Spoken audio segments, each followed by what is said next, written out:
कर्मण्येवाधिकारस्ते मा फलेषु कदाचन मा कर्मफलहेतुर्भूः मा ते संगोऽस्त्वविकर्मणि।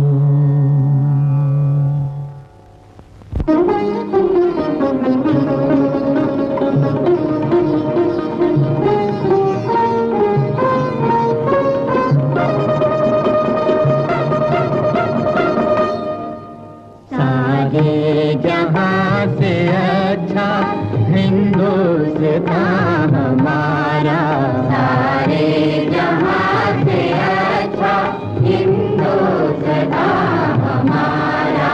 हम बुलबुले हैं इसके, ये गुलसिता हमारा, सारे जहाँ से अच्छा हिंदुस्तान हमारा।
अब तक आपने देखा गुजरात में चिमन भाई पटेल की सरकार में बढ़ती बेतहाशा महंगाई के खिलाफ सड़कों पर छात्र निकले तो जनता ने भी उनका साथ दिया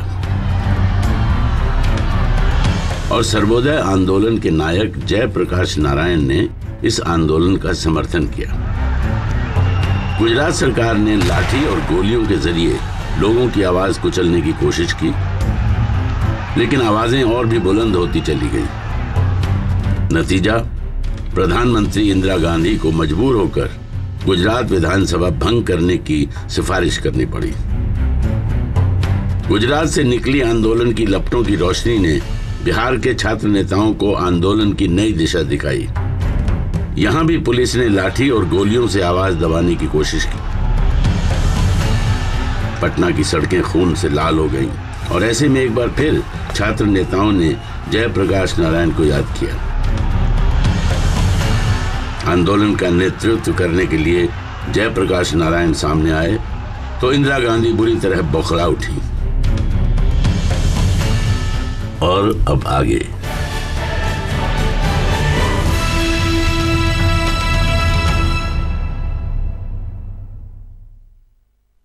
तो आंदोलन इस राह पर तो जरूर था कि तख्त गिर रहे थे, ताज उछल रहे थे और आंदोलन कभी सत्ता को नहीं देखती।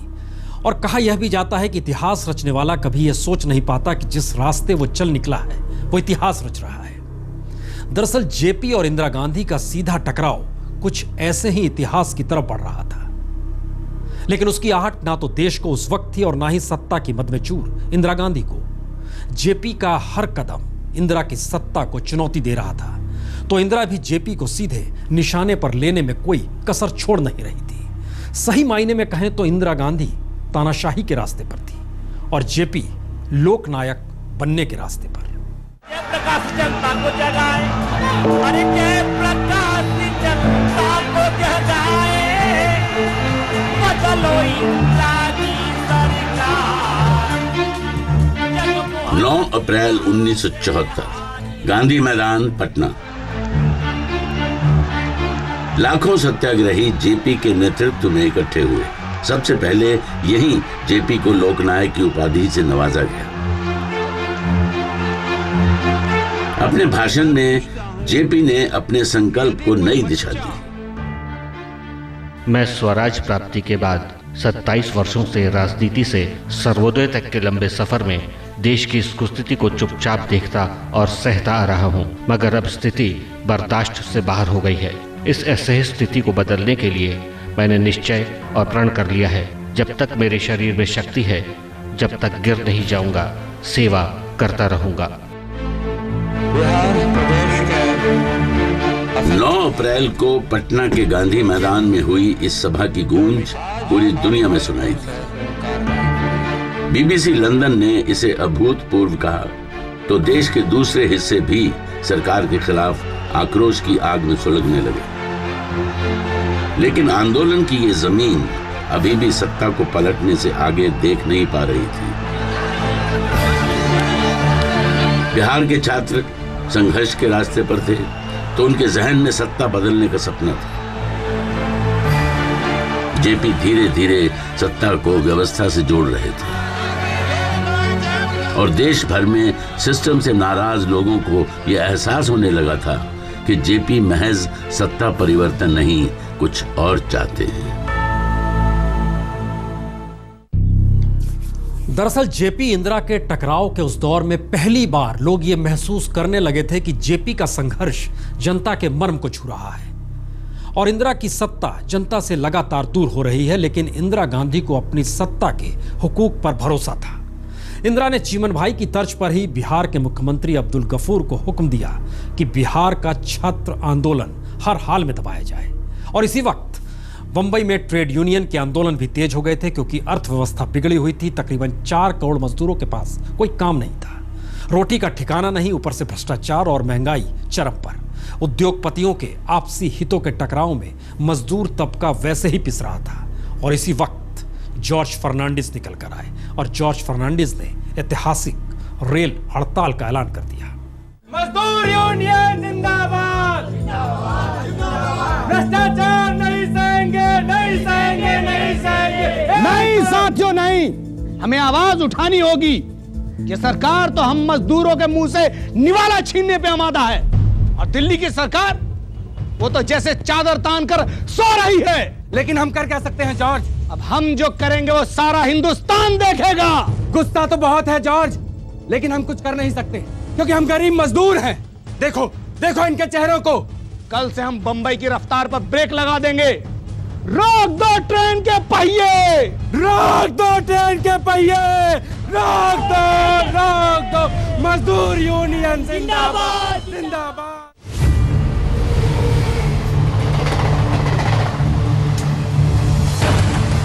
8 मई 1974 लगभग 17 लाख रेल मजदूरों ने All India Railway Men's Federation के मजदूर नेता जॉर्ज फर्नांडिस की अगुवाई में रेल हड़ताल का ऐलान कर दिया।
रेल के पहिए थम गए।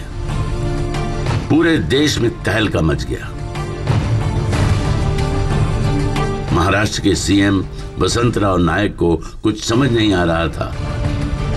इंदिरा गांधी आंदोलन को कुचलने का मन बना चुकी थी। जॉर्ज के खिलाफ कानूनी शिकंजा कसने की तैयारी हो रही थी। संयोग से उस वक्त जॉर्ज गुजरात से बिहार तक आंदोलनकारियों के संपर्क में थे और देश भर में रेल यूनियनें संघर्ष के लिए सक्रिय हो रही थी।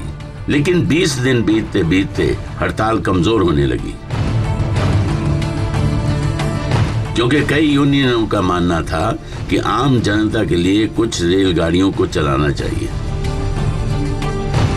लेकिन सच यही था कि रेल हड़ताल ने इंदिरा की सत्ता को आईना दिखा दिया था और संसद में पहली बार इंदिरा सीधी निशाने पर आ गई।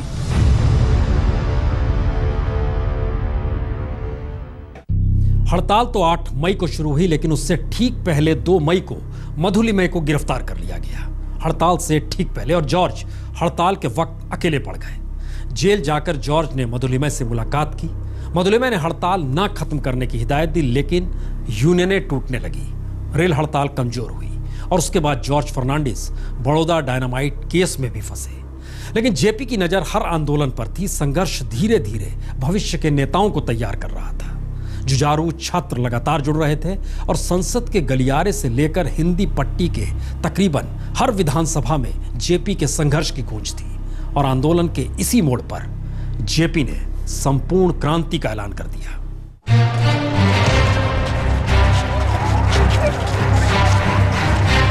5 जून 1974 पटना, गांधी मैदान। 29 जिलों से आए लाखों लोग जेपी का साथ देने के लिए पटना के गांधी मैदान में इकट्ठा हो चुके थे।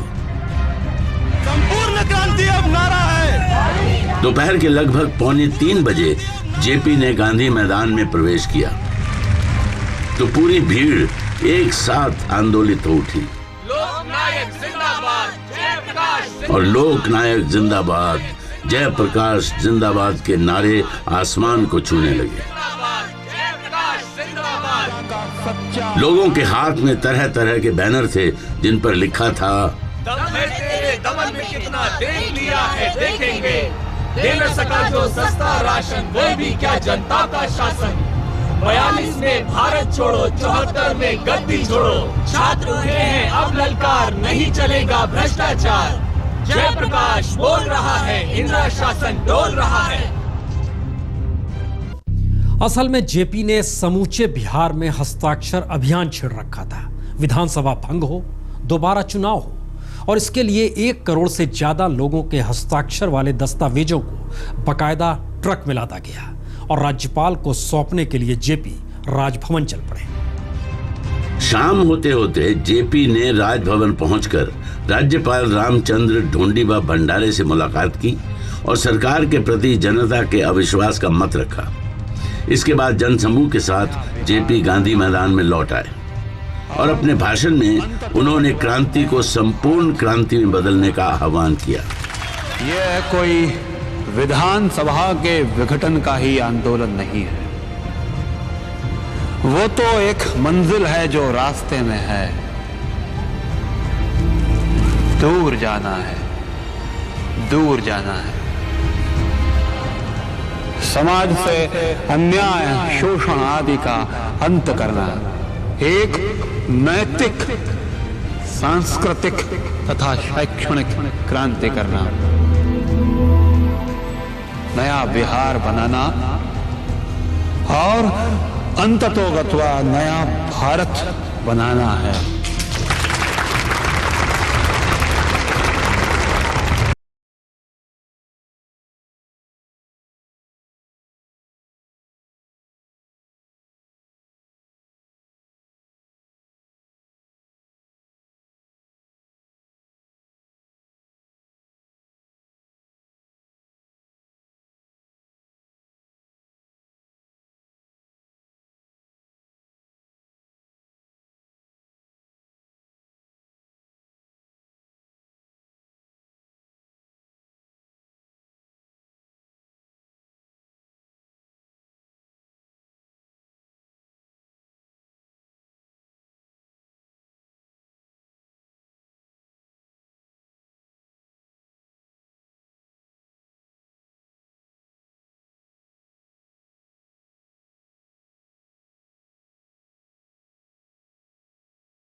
पहली बार आंदोलन को राष्ट्रीय परिप्रेक्ष्य में ले जाने के लिए जेपी ने बीएसएफ और बिहार मिलिट्री पुलिस के जवानों से सरकार के अन्यायपूर्ण रवैये में भागीदार न होने की अपील की।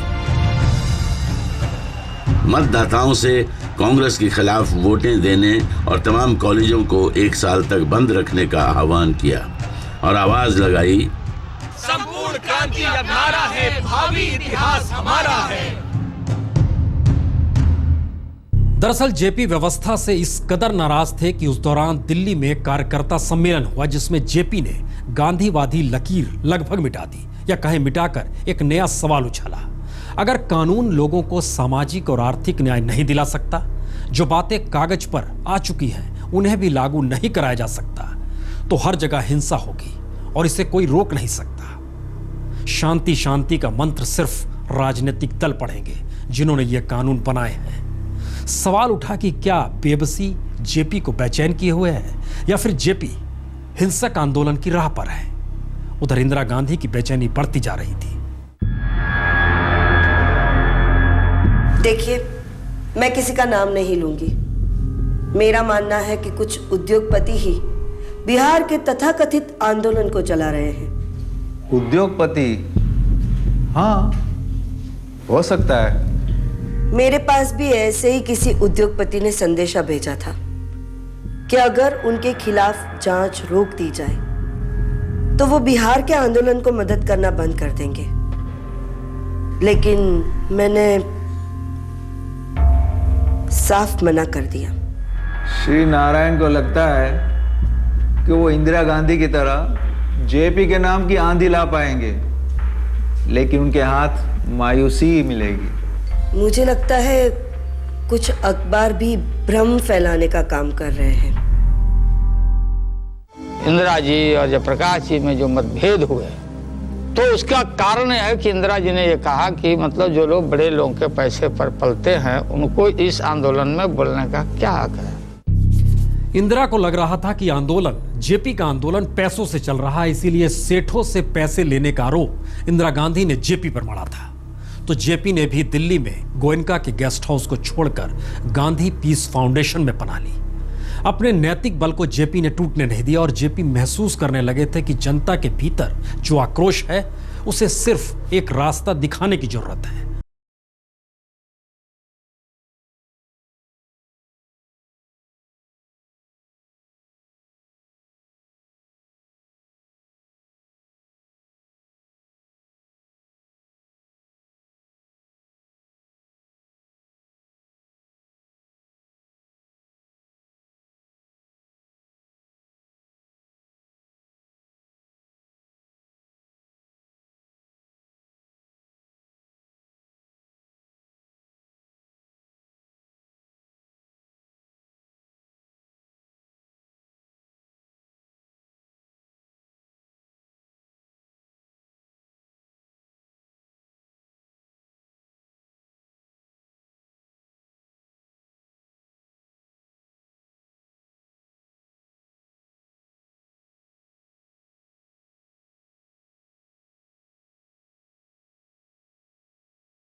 अंजाम खुद ब खुद सामने आएगा और देखिए हुआ भी यही।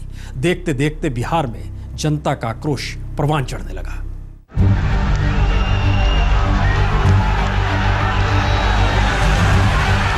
अठारह जुलाई 1974 रांची, भागलपुर, मुजफ्फरपुर, मिथिला और जमशेदपुर समेत कई जगहों पर जबरदस्ती छात्रों को परीक्षा देने के लिए मजबूर किया गया। पुलिस ने लाठी डंडों से लेकर गोलीबारी तक का सहारा लिया, लेकिन कामयाबी हाथ नहीं लगी। लेकिन पुलिस गोलीबारी में कुछ कम उम्र के छात्र मारे गए। जयप्रकाश ने शासन की इस ज्यादती के खिलाफ समाज के हर तबके से यह अपील की कि वो इस आंदोलन से जुड़ जाए और पुलिस से उस आदेश को न मानने के लिए अपील की जिसको मानने के लिए उनकी अंतरात्मक गवाही न दे।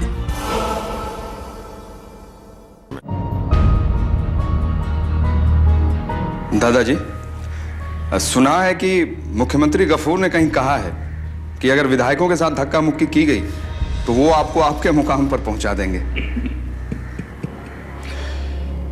मैं तो हमेशा ही अपने असली मुकाम पर जाने को तैयार हूं, लेकिन मेरे जाने के बाद बिहार में जो कुछ भी होगा उसकी जिम्मेदारी भी उनकी ही होगी।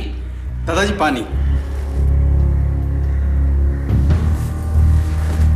दादाजी, सुना है कि मुख्यमंत्री गफूर कहीं कह रहे थे कि अगर आप अपना आंदोलन वापस ले लेते हैं तो वो अपने मुख्यमंत्री पद से इस्तीफा दे देंगे। श्री गफूर को इस्तीफा उनकी भलाई के लिए देना है, मेरी भलाई के लिए नहीं। मैं तो अपनी आखिरी सांस तक तानाशाही के खिलाफ लड़ता रहूंगा।